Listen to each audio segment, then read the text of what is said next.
নির্বাচন আয়োজন করার কোনো বিকল্প নাই। আজকের এই জনসমুদ্র পিয়ার পদ্ধতি নির্বাচনের পক্ষের জনসমুদ্র। সংগ্রামী দেশবাসী, 1972 সালে রচিত সংবিধান ছিল দেশের মানুষের বহু বিশ্বাস ও আকাঙ্ক্ষার একবার চলে যায় একবার আসে। সেই সংবিধান রচয়িতাদের স্বাধীন বাংলাদেশের সংবিধান রচনা করার ম্যান্ডেটই ছিল না। তারা ইংরেজের সংবিধান অনুসরণ করেছিলেন ফলে যা হওয়ার তাই হয়েছে।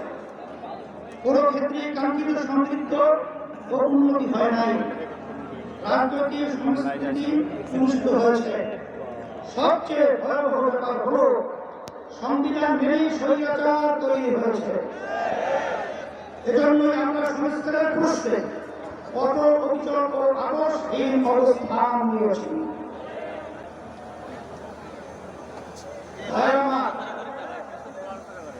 জুলাই অভ্যুত্থানের প্রধান লক্ষ্য ছিল দেশকে স্বৈরাচারের হাত থেকে রক্ষা করা, 54 বছরের জমা হওয়া চঞ্চল দূর করা। অভ্যুত্থানের পরে সংস্কার কমিশন গঠন করা হয়েছে। আমরা মতবাদ দিয়েছি, এখন সংস্কার নিয়ে দ্বিতীয় দফা আলোচনা চলছে। আমরা লক্ষ্য করছি মৌলিক সংস্কারে কেউ কেউ বড়ই কষ্ট করছে। এটা জুলাইয়ের সাথে বিশ্বাসঘাতকতা। স্বৈরাচার তৈরি রাস্তা খোলা রাখা যাবে না। সংস্কার না করে নির্বাচন আয়োজন করে দেশকে আবার আগের অবস্থায় নিয়ে যাওয়া যাবে না। রাষ্ট্রের মূলনীতি সহ সংসদের উভয় কক্ষে পিয়ার পদ্ধতি নির্বাচনের মতো বিষয় ঐক্যমত্য না হলে কোন ভোটের আয়োজন করতে হবে। আমার অতীত ফ্যাসিস্ট বিরুদ্ধে রাষ্ট্র তৈরি করেছিল,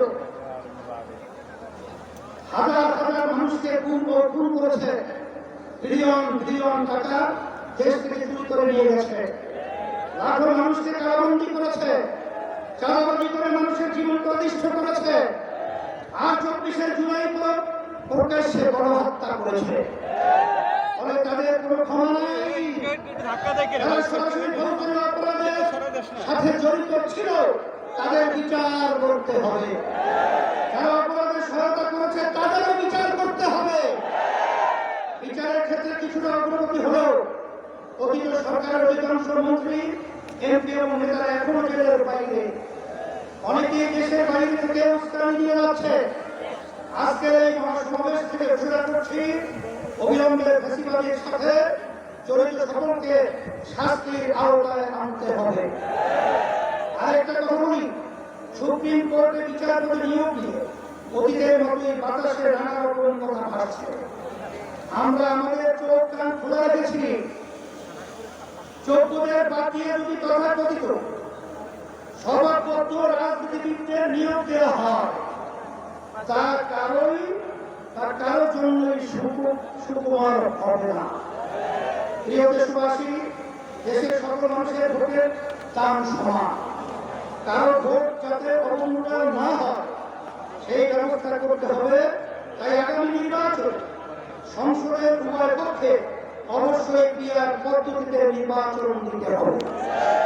এটা যত শতাংশ ভোট পাবে সংসদে তাদের সেই অনুপাতি হারে আসন থাকবে।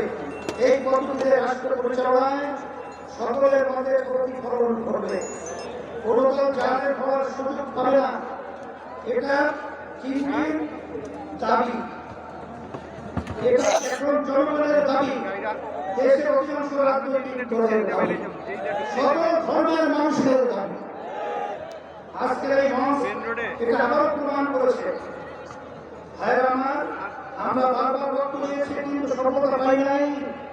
কারণ আমরা পরিবারের নেতা ও নীতি বাছাই করতে ভুল করেছি। আমরা 54 বছরে অনেক দলকে দেশ শাসন করতে দেখেছি, কিন্তু ইসলামকে এখনো ক্ষমতায় দিতে পারি নাই। এবার ইসলাম পন্থীদের ঐক্যের ব্যাপারে বড় প্রত্যাশা তৈরি হয়েছে। আমি শুরু থেকে ইসলামপন্থী সকল ভোট এক পাশে আনার কথা বলে যাচ্ছি।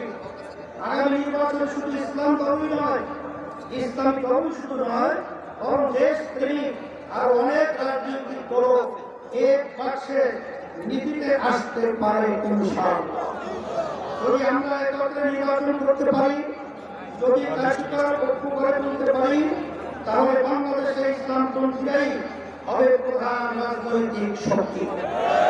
রাষ্ট্র পরিচালনার দায়িত্ব আমাদের হাতে আসবে ইনশাআল্লাহ।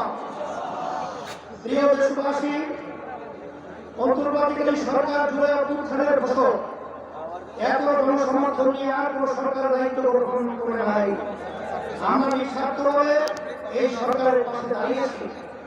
সরকারকে বলব, সংস্কার, বিচার ও সুষ্ঠু নির্বাচনের যে অঙ্গীকার নিয়ে আপনারা দায়িত্ব নিয়েছেন, সেই দায়িত্ব পালনে অবিচল থাকুন। কারো দ্বারা প্রভাবিত হয়ে লক্ষ্য থেকে বিচ্যুত হবেন না। নিরপেক্ষ থেকে দায়িত্ব পালন করুন। আমরা আপনাদের পাশে ছিলাম, আছি এবং থাকবো ইনশাআল্লাহ।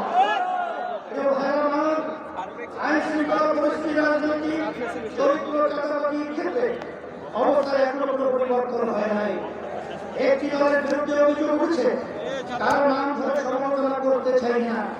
তবে পুরনো রাজনৈতিক অপসংস্কৃতি জিয়ে রাখার চেষ্টা সহ্য করা হবে না। রাজনীতির নামে সন্ত্রাস, চাঁদাবাজি অবশ্যই প্রতিহত করতে হবে ইনশাআল্লাহ। আমাদের প্রধান লক্ষ্য হবে মানুষের জীবনের নিরাপত্তা নিশ্চিত করা এবং কোন মানুষের জীবন মান উন্নত করা, ভবিষ্যৎ প্রজন্মের জন্য নিরাপদ দেশ গড়ে তোলা, মানুষের বিশ্বাস ও চিন্তার স্বাধীনতা নিশ্চিত করা। আমরা একটি সমৃদ্ধ বাংলাদেশ নির্মাণ করতে চাই। কৃষক ও শ্রমিক ভাইদের প্রতিষ্ঠান করতে চাই। অতীতে কেউ আপনাদের স্বার্থ রক্ষা করে নাই, আপনাদের সর্বক্ষণের প্রতিযোগিতা দেয় নাই। ইসলামী শক্তি ক্ষমতায় আপনাদের স্বার্থ নিশ্চিত করা হবে ইনশাআল্লাহ। ব্যবসায়িক ভাইদের উদ্দেশ্যে বলতে চাই, আপনাদেরকে পরে পরে চাঁদা দিতে হয়, প্রশাসনিক হয়রানির শিকার হতে হয়, বিদ্যুৎ জ্বালানি নিয়ে ভোগান্তির শিকার হতে হয়, ঋণ পাওয়া নিয়ে ক্ষতিগ্রস্ত হতে হয়। ইনশাআল্লাহ আমরা রাষ্ট্র পরিচালনার দায়িত্ব পেলে আগামী বাংলাদেশ হবে ব্যবসা বাংলাদেশ। যেমনটি তরুণদেরকে বলি, তোমরা আমাদের ভবিষ্যৎ, তোমাদের সম্ভাবনা কিসের জন্য আমরা ওয়াদাবদ্ধ। আমি আমার প্রিয় তরুণ যুবকদের আশ্বস্ত করতে চাই, আগামী বাংলাদেশের তোমরাই হবে মূল শক্তি। ইসলামী আন্দোলন বাংলাদেশ তার ব্যবস্থা করবে ইনশাআল্লাহ। তোমাদের জীবনের প্রথম লক্ষ্য সত্যের পক্ষে, কল্যাণের পক্ষে, ইসলামের পক্ষে। যদি তুমি এটা করতে পারো, এদেশকে আমরা গড়ে তুলবই ইনশাআল্লাহ। আমাদেরকে কেউ দমাতে পারবে না ইনশাআল্লাহ। আমরা কথা দিচ্ছি, আমাদেরকে দায়িত্ব দিয়ে দুর্নীতি দুঃশাসন মুক্ত একটি সমৃদ্ধ বাংলাদেশ আমাদের উপহার দেব ইনশাআল্লাহ। প্রবাসী ভাইদের প্রতিষ্ঠা আমি বলতে চাই, আপনারা এই দেশের অর্থনীতির অন্যতম প্রধান শক্তি। আপনারা আমাদের প্রেরণা, আপনাদের উপযুক্ত সম্মান এবং ন্যায্য চাওয়া পাওয়া নিশ্চিত করার জন্য যা যা করার দরকার আমরা তাই করব ইনশাআল্লাহ। সম্মানিত ওলামায়ে-কেরাম, আপনারা দেশের শ্রেষ্ঠ সন্তান, অথচ অনেক ক্ষেত্রে আপনারা অবহেলিত এবং রাষ্ট্রের সুবিধা থেকে বঞ্চিত। আগামী নির্বাচনে আমরা দেশ পরিচালনার দায়িত্ব পেয়ে ওলামায়ে-কেরামদের প্রাপ্য সম্মান ও মর্যাদা নিশ্চিত করব ইনশাআল্লাহ। ইসলামী আন্দোলন বাংলাদেশ প্রতিবেশী রাষ্ট্রের সাথে শান্তি ও সৌহার্দ্যপূর্ণ সম্পর্ক চায়, সহযোগিতামূলক সম্পর্ক চায়, নিরাপদ সম্পর্ক চায়। তবে কোন আগ্রাসী মনোভাব, অবৈধ হস্তক্ষেপ বা চোখ ধান্দামি প্রত্যাশা করে না। বাংলাদেশের হিন্দু, বৌদ্ধ, খ্রিস্টান, উপজাতি, ক্ষুদ্র, নিপুষ্টি এবং মুসলমান সকলে মিলি আমরা বাংলাদেশী। এই দেশ আমাদের সকলে ধর্ম বর্ণ নির্বিশেষে সকলের জানমালের নিরাপত্তা নিশ্চিত করা এবং সবার জন্য সমান সুযোগ ও মর্যাদা প্রদান করা আমাদের রাজনৈতিক অঙ্গীকার।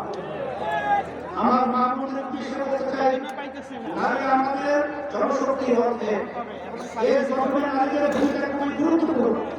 ইসলামী আন্দোলন বাংলাদেশ নারীর স্বাধীনতা, সম্মান, অধিকার নিশ্চিত করতে চায়। আমরা নারীর প্রতি কোনো প্রকার সহিংসতা বরদাস্ত করব না। নারীকে পণ্য বানাতে দিব না। নারী প্রতিযোগিতা সম্মুক্ত করাই আমাদের পবিত্র দায়িত্ব। তাই আমার এই মহাসমাবেশ থেকে আমরা ফিলিস্তিনি জনতার প্রতি সমর্থন ঘোষণা করছি। প্রথম কেবল বাইবেল মুকাদ্দাসে মুক্তিসহ স্বাধীন ফিলিস্তিন রাষ্ট্র প্রতিষ্ঠার জন্য সব মুসলিম দেশের রাষ্ট্রপ্রধানদের কার্যকর উদ্যোগ নেওয়া জোর দাবি জানাচ্ছি। আমরা রাষ্ট্রের সুশাসন চাই, জবাবদিহিতা নিশ্চিত করতে চাই। যেখানে রাষ্ট্রপ্রধান জনতার কাছে জবাবদিহি করতে থাকবে, আমরা ন্যায় শাসন প্রতিষ্ঠা করতে চাই, আমরা প্রতিষ্ঠা করতে চাই, আমরা সভ্য সৎ জনপ্রশাসন গড়ে তুলতে চাই। প্রতিষ্ঠার পর থেকে আজ পর্যন্ত ইসলামী বাংলাদেশ কখনো অন্যায়ের সঙ্গে আপোষ করে নাই। সরকার পথে ক্ষমতায় যেতে চায় নাই, নীতি বিসর্জন দেয় নাই। সব কিছুর মধ্যে আমরা ইসলাম দেশ জনগণের স্বার্থকে প্রাধান্য দিয়েছি। আগামীতেও আমরা প্রত্যাশাকে পূরণ করতে চাই। প্রিয় নেতা কর্মীবৃন্দকে বিশেষ করে আমরা বলবো, আপনারা অনেক কাম করেছেন, অনেক সময় দিয়েছেন, অনেক রক্ত দিয়েছেন, জীবন দিয়েছেন। আপনাদের কোরবানির বদৌলতে ইসলামী আন্দোলন বাংলাদেশ আজ গণমানুষের শক্তিশালী রাজনৈতিক দল পরিণত হয়েছে। এখন সময় ফসল ঘরে তোলা। সুতরাং মহাসমাবেশ থেকে ফিরিয়ে কমিটিগুলোকে আরো সক্রিয় করুন। গ্রাম মহল্লা ভোট কেন্দ্র ভিত্তিক কমিটি গঠন করুন। সকল ভোটারের কাছে গিয়ে দাওয়াত দিন। তাদের সামনে ইসলামের সৌন্দর্য শ্রেষ্ঠত্ব ধরুন। সকল ধর্ম মহাপদ ও মাসলাকের সাথে সম্পর্ক উন্নয়ন করুন। সকল পেশাজীবীদের সাথে সম্পর্ক ঘোষিত করুন। দেশবাসী, আগামী বাংলাদেশ ইসলামের বাংলাদেশ, আগামী বাংলাদেশ দেশপ্রেমিকদের বাংলাদেশ, এই লক্ষ্য অর্জনের সকলকে সর্বোচ্চ শক্তি নিয়োগ করার আহ্বান জানাচ্ছি। আসুন সকলে মিলে আমাদের স্বপ্ন পূরণে একযোগে কাজ করি। আজকের মহাসমাবেশে আসার জন্য সবাইকে আমার ধন্যবাদ ও কৃতজ্ঞতা জানাচ্ছি। ইসলামী আন্দোলন বাংলাদেশের সকল নেতা কর্মীকে তার প্রতি একমাত্র আহ্বান প্রদান করবেন ইনশাআল্লাহ।